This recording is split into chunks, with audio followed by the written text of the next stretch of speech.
Hey, what's up, everybody? This is a new episode. This episode is going to be named Shaking the Street Mentality.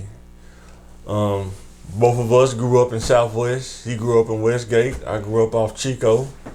Pretty much, going to school at McClellan. Having, even though we not, we not street dudes, street guys, but we had to grow up in the mentality in that world. So, getting out of it is one of those things, man. A lot of kids struggle with. You are where you live at sometimes, and some people get caught in it. Some people don't. Some people can sit back and process what's going on. Some people can't. So, the first topic we're gonna get into is navigating through the street mentality, and a lot of people.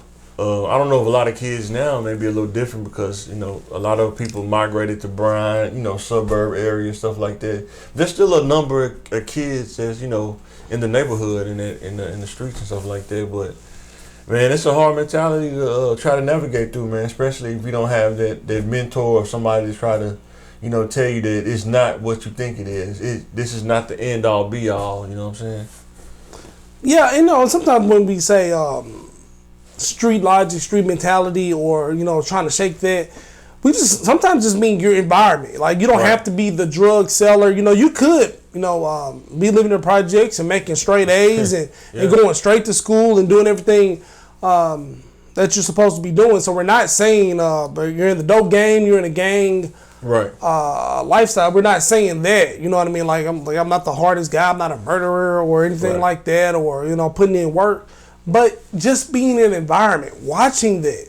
I think a lot of times when we say street or hood mentality, we mean the survival instinct. Right. Like, we're not trying to, sometimes you're not trying to grow or thrive.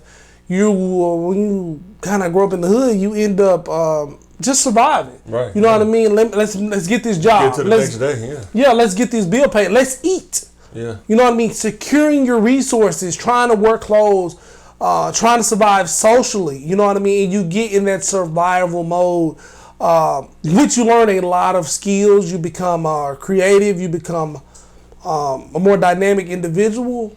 Yeah. But you end up living kind of like that. You know what I mean? You're not going out to grab or to thrive. You're more a survival person and covering your needs. And the best way to explain it is like if you had to get from point A to point B and you got everything in between, will everything in between stop you from getting to point B if you're at point A? Because some people, they go to point B and then they get stuck by something that pulls them away and you forget where point B is. When you're dealing with the street stuff, everybody has a vice, everybody has something that they're curious about, and everybody has something that they're drawn to. You have to have enough discipline to say, okay, I may be drawn to this, but I can't do this, Instead of people saying, I always hear people say, I'm going to take a penitentiary chance.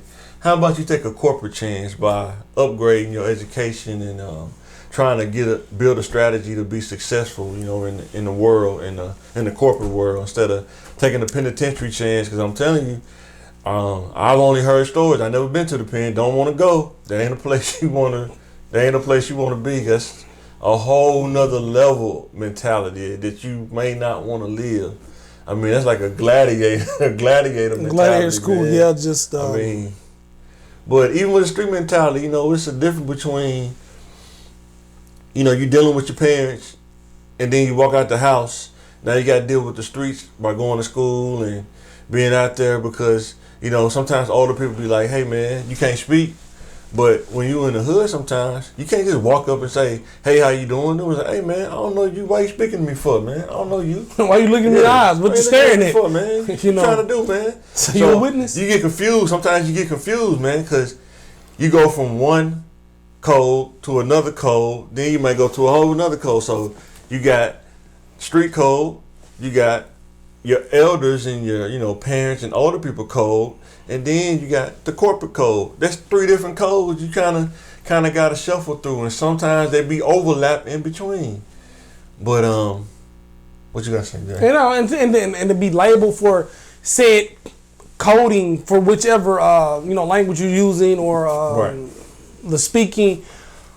in each environment trying to adjust and adapt to survive. Right. Because like you said, you have the elders and the way how you speak with good manners, make eye contact.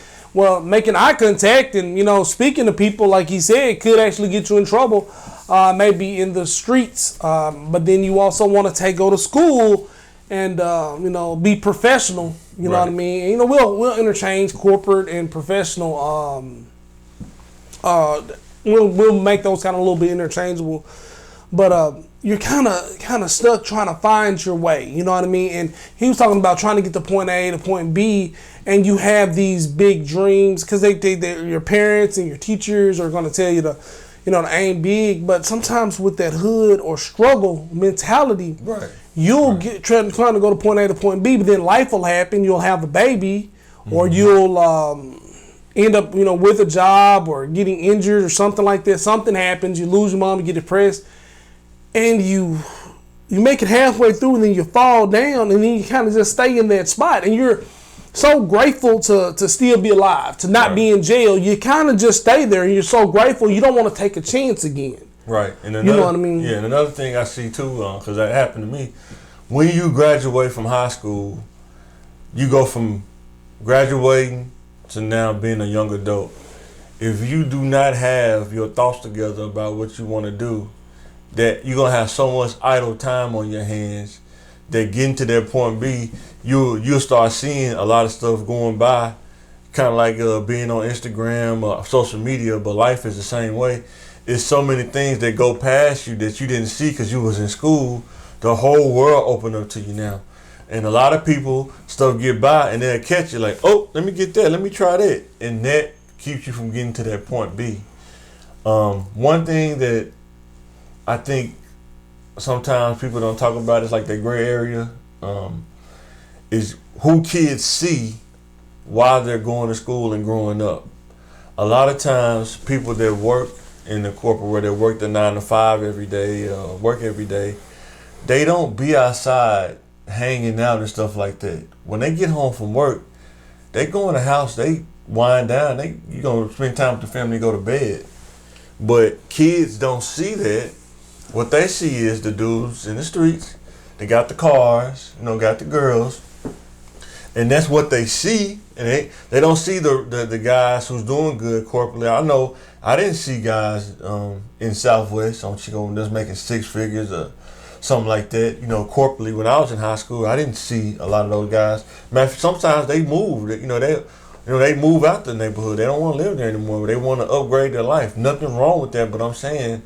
But those will be the same people that'll be saying, young people don't want to do nothing, they ain't about nothing, and it's like you talking out of both sides of your mouth because you're not giving them nothing to see. Like I said, a lot of people move, and when you move, all that's there now is people that the kids see. So what do you expect for them to, when you not even young enough to process, okay, everybody's getting successful and they're moving to better places. When you're 15, 16, you don't even have the awareness or wherewithal to even think something like that yet. You know what I'm saying? Yeah, and it is about what you see and when you and what you don't see. Right. Like let's say kid Jesse, he doesn't have a father in his life. Right. And Mark stays across the street, does have a father. But Mark's father's always at work. Whether he's a plumber, an electrician, and they see the work truck, but they still don't see the father. Right. You know what I mean? But Jesse's got adult cousins that always are hanging out. Right. So both children see adult men hanging out, doing nothing, either selling drugs. That's what they see. Right. Even like I say, Michael, he the other kid whose dad is working, he doesn't see his dad as much, but he's providing. Dad's always gone, or dad always has a work uniform on. Right. And they have certain things, you know what I mean? But they don't really get to see that. And now the professional, the kids whose dad's a plumber and electrician, now they're moving, like you say, they're moving out of the hood, so you don't really get to see a lot of that or those success stories because they're moving. Right. You know what I mean? So you just get to see the negative when you're in that slum, and that's what you see and that's what you're around, and you get, like I say, yet again, you get stuck in the survival mode, and you start to do and mimic those behaviors that you actually see, and you start to to kind of look up to, you know. And you know, he even mentioned earlier about you know, taking risks and taking some of those skills and trying to kind of transfer them to different aspects of your life. You want to take the good skills, right, but you don't want to get stuck. But we are a monkey see, monkey do type of people, you know, right, especially as children. You see people with what seems to be success or the things that you actually want. right. So you try to imitate those things. Yeah, and before we move on to the next topic, that's what we're saying, navigating through that, because you don't have to stay where you're at. You know, you don't have to be stuck in the mentality of where you're at. But you have to be honest with yourself and realize that I have to grow. I have to move into another mentality. And that's what we're pretty much coming up. Like, you got something to say, bro? Yeah, that's just one of those things that's very hard, because a lot of times you're mentally, you do what you know. It's kind of, you know, we operate in a universe that we have. Right. We don't create colors. You know what I mean? My crayon box only has 3 colors. Right. So I can't even imagine the color orange. You know what I mean? Because it doesn't exist to me in my environment. So that's why, like, mentorship, knowledge, like first reading, even you know, talking to your teachers and going to school, even on the elementary or high school level, and learning these things outside of your normal knowledge base will help you so much. Those are things that helps you escape, like, your mentality or the situation of your environment. You know what I mean? I know for me, when I was in high school, the thing that helped me was being able to see things outside of Southwest, like going different places. When I got a car, being able to see different things. Even when I couldn't leave in home, watching documentaries or something, just learning information through video or something like that, like seeing like an IT guy watching TV shows, like, wow, this guy's making pretty good money. How is he doing that? Just learning from, like, through example, like finding examples that's not typically around me.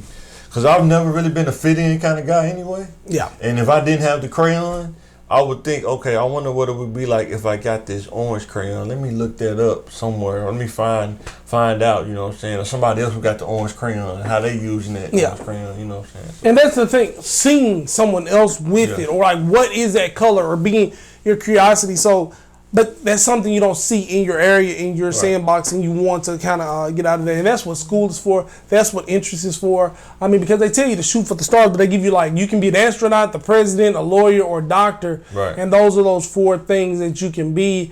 But there's so many, like I say, out of those careers, you can be like colors in the crayon box that you can actually pick from and choose from. So, as a parent, to get your kids out to see more things, you know what I mean, and just kind of be observant, because that mentality is an environmental mentality sometimes. Sweet.